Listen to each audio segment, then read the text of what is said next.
Outright winners, Draftkings Darlings, players that can trip you up, matchups, and more on the 2026 CJ Cup. Byron Nelson, welcome everyone to the Cut Line. I am your host, Andy. Yann had something come up, a little bit of an emergency, so I'm flying solo. And if there was ever a week to fly solo, it is this godforsaken tournament. We're going to break down the course and, most importantly, the weather. But first, we have to do tales from the courtesy tent from the PGA Championship. And we had a true tales from the courtesy tent. These are the worst shots from last week. You guys had to have seen, it was all over social media and such. Shane Lowry with, I don't even know how to describe it. He just topped the ball right into the water. I mean, look at that flight path. The thing didn't get 12 feet off the ground. One of the worst shots of Shane's career. I think he'd be the first to tell you that one. So that was hilarious. And then Maverick McNeely, I believe he did this while he was in the lead. A true tales from the courtesy tent. So he's off the tee here. Yep, there's the classic way off to the right. And when it lands in an area where nobody's expecting a ball. They're just sitting there eating lunch, chilling. Nobody's ready for a ball over there. So congratulations, Maverick, hitting it into the picnic area. So yeah, great week of tales from the courtesy tent. We really could have just done the putting of Scottie Scheffler last week as the worst shots of the week. So cost me in my one and done. I picked them in one of my one and done leagues. So, all right. Speaking of one and done, weird week for one and dones. This is a great week to try and throw a dart at the board. I'm going to go with Eric Cole. You look at his stats. If you look at his total strokes gained, his weakness is off the tee, but it's because he's not long and he's not very accurate.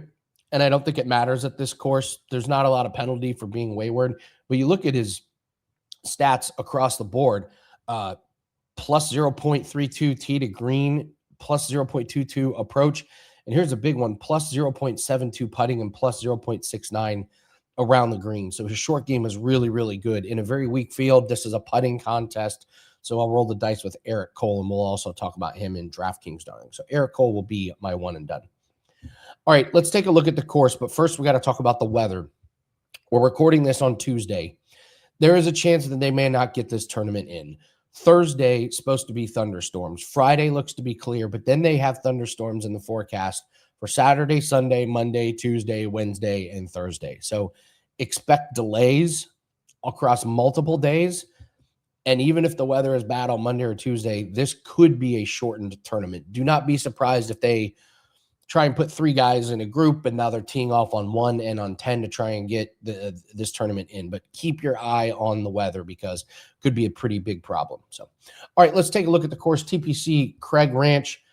It's one of the most scoreable courses on tour. They actually shortened it. They revamped it and they shortened it. When do you hear this happening on the PGA Tour? It used to be over 7,500 yards. Now it's 7,385. It's still a par 71. The par 5 18th has been converted into a longer par 4. Other than that, there is just not much to this course. They did change the grass. I believe it's Bermuda grass. But again, there's just not there's no penalty here. It's just a cupcake course. I think Scottie Scheffler won this tournament at minus 31.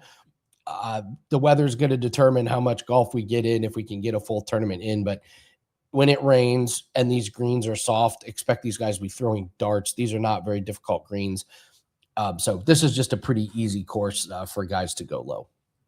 All right, let's take a look at the total strokes gained, and we'll look at the last 3 months here. And it is weird seeing Scottie Scheffler playing in this tournament. So he's by far number 1 in total strokes gained. Then Jordan Spieth, Siwoo, Brooks. There's Eric Cole, Keith Mitchell. Now you're down to Ryu Hisatsune, William Mao, Davis Thompson, Mac Meisner, even Wyndham Clark makes an appearance here. So there's really not a whole lot I'm going to take away from this other than whoever's going to win this tournament is probably just going to get a red hot putter. So whoever navigates the weather, tee times, if you're lucky and you get a good tee time, that could make a big difference. But I'm just looking at guys who can go low with the putter. That's why I like guys like Eric Cole, Blades Brown. You can even look at some of Mateus Schmid, I actually kind of like him this week. These guys that can get going with the putter, that's what it's going to take. You got to hit these putts to make birdies. So those are your total strokes gained.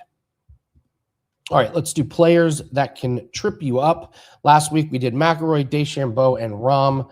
DeChambeau, great call. Rahm, not a great call. McIlroy, so let's go to 3 players that I think people are going to play that I would be a little bit worried about. We'll start with Pearson Cootie. I think he's getting way too much respect in the market. He missed a cut last week. Over his last 10 tournaments, he's posted 3 missed cuts, 1 withdrawal, and 0 top 15 finishes. Short game is a major concern. Awful around the green numbers and only average putting to bail him out. So finished 25th this year. I don't know why he's the 6th best betting favorite. So I know it's a weak field and you got to put somebody up there, but I will not be betting on Pearson Cootie. Jordan Spieth, here's another guy listed as the 2nd favorite. I get it, but this is all name value. He still doesn't have a top 10 finish at this event, or a top 10 finish this year. And his course setup is a bit different. If this turns into a putting contest, look out. He's not very good, plus 0.18. So I'm not really sure what to expect from Jordan Spieth, but I know his game doesn't say he's going to go really low. And when you look at his scorecards, he just always has that one round that kind of kills him and takes him out of contention. So in this tournament, you have to have 4 really low rounds to compete, and Jordan Spieth has not shown that he can do that this year. So Jordan Spieth will not make any of my cards. And the head scratcher is Keith Mitchell being listed as a top 5 favorite. It makes no sense to me. His putting is below average. His last 4 finishes are ugly: 65th, 55th, 30th, and miscut. Course history is not good here. He didn't play last year, 20th before that, didn't play the year before that. I don't know why Keith Mitchell, of all people, is going to be priced near the top 5. But Keith Mitchell is a guy that you're probably going to see him go, he can hit the ball long. Like, yeah, but he just can't do anything with it when he gets to the green. So Pearson Cootie, Jordan Spieth, and Keith Mitchell are going to be 3 players that I think can trip you up. We move to top 10 or missed cut. I had Ricky Fowler last week, and man, he was playing well, and then he finished 60th after a horrible 4th round. So Ricky Fowler made the cut but didn't sniff the top 10. I think this screams Wyndham Clark this week. He has no top 10s this year, but he's not really played in a super weak field like this. He's got 3 missed cuts in his last 6 tourneys, so you know he can miss a cut. His putting is really bad. But with weather, and this guy does have a major win under his belt, he could come out of nowhere and finish top 10 in a really weak field. So Wyndham Clark will be my top 10 or missed cut. Move to head-to-head matchups. Last week we split. We had Nick Taylor versus Homa. That was a win. We had Gary Woodland versus Neiman. Waco Neiman played a lot better than I thought. That was a loss. I will go with Taylor Pendrith over McClure Meisner. Pendrith won this thing 2 years ago. Meisner finished 65th and 3 missed cuts here. It's all about the course history here. Taylor Pendrith should play a little bit better, and I'm just not really buying Meisner. He finished 9th in his last tournament. That was a pretty weak tournament. So I think it was Myrtle Beach. So weak field, he finished 9th, but Taylor Pendrith is the better golfer. So we're going to top finishes here. I've got one for you that I like. I kind of like Brooks Koepka this week, and I'll take him top 20, including ties at plus 104. His putting is up and down, but his tee to green is 3rd in the field this week. We don't worry about the driving, and we don't worry about the approach. But these greens, they are not that tough. And if his tee to green is good enough to get him close enough to the hole on some soft, receptive greens, and his putter comes alive, he can easily compete for the win. And he needs to get a win. He needs to get a win to, move up the rankings and get back to his full-time playing status on the PGA Tour. So you're going to see him playing these random tournaments if he's allowed to. So Brooks Koepka, nobody's more motivated to get a win right now than him. So I'll take him top 20, including ties. Outright winner, might as well take a guy that's over 50-1. Why not on this week? So I'll take a look at Rasmus Højgaard at 51-1. The weakest part of his game is around the green. It's not putting. It's around the green. And he is super long off the tee, and his approaches are really good. this is an easy course. So maybe he hits most of his greens in regulation and he doesn't need to get up and down. Like last week, it was all about, can you get up and down? This week, it's can you make putts?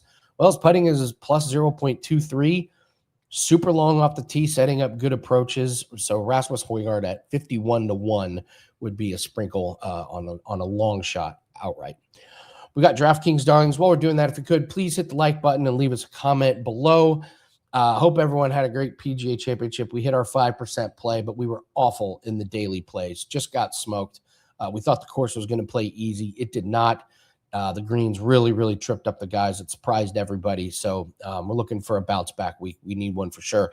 Always good to hit the 5% play, but when you miss on those daily plays, it really, really takes away some profits. So we should have a good week. And if you want 7 days for $25 of golf, but really the best thing to do is get that 3-day pass for $49 or get 30 days. We're still running that special with $100 off, and you get 10 days added on. So you get all of our plays, MLB, WNBA. We're off to a great start in WNBA, 5-1 for plus 14 units, NBA playoffs, NHL playoffs, all that and more. Go to wt.buzz/AL. DraftKings Darlings. We did good with DraftKings Darlings last week. We were in five. We were in five contests there. We lost two $25 ones. We won a 25, won a 5, and a 50. So a pretty good week there for DraftKings Darlings. Alex Smalley saved the day. I did not expect Alex Smalley to score more points than Scottie Scheffler, but that's the importance of DraftKings Darlings. So, all right, here we go. John Perry at 7,300. Rinse and repeat with this guy. He is the DraftKings Darling of the season. Made the cut every tournament, including last week. He's giving us weekend points, his lineup stability. While the stats don't jump off the page, he just shows he can make the cut. And he's got some upside this week. He finished 31st and 8th in some really weak fields this year. So when you don't have a bunch of top-tier guys, this guy can make a little bit of run. So I think we get a touch of an upside here. Up next, Mateus Schmidt, 7,500. Might be one of the strangest profiles in the field, but the upside is undeniable. He missed the cut at Myrtle Beach, and then he finished 4th at the PGA Championship. So you figure that out. But it shows the ceiling is there. Over the last 3 months, he's 14th in the field in total strokes gained. Already posted finishes of 5th in Puerto Rico and 9th at the Cognizant, easier fields, easier courses. So I think he's got real upside. He could be a missed cut or top 10 nominee, but I'll take the upside at 7,500. And we mentioned Blades Brown, 7,800, rising talent, real upside in weaker fields like this one. Made the cut in 5 of 6 PGA Tour starts. Looks good in the Corn Ferry. Finishes a 3rd and 9th at Puerto Rico and Myrtle Beach, easy scoring courses. So long off the tee, hot putter. So Blades Brown, I'm going to be looking to play on Blades Brown when we get these weaker fields. This guy's going to be good. So I'm hoping he keeps getting better and better and better, and we see this guy full time on the PGA Tour. So, all right, that is going to do it for us. Let's have a big week. We need a bounce back week after last week. So all plays are at wt.buzz/AL. Again, like button, leave us a comment, tell us who you like this week. Good luck on your bets, and we'll see everyone next week on the Cut Line.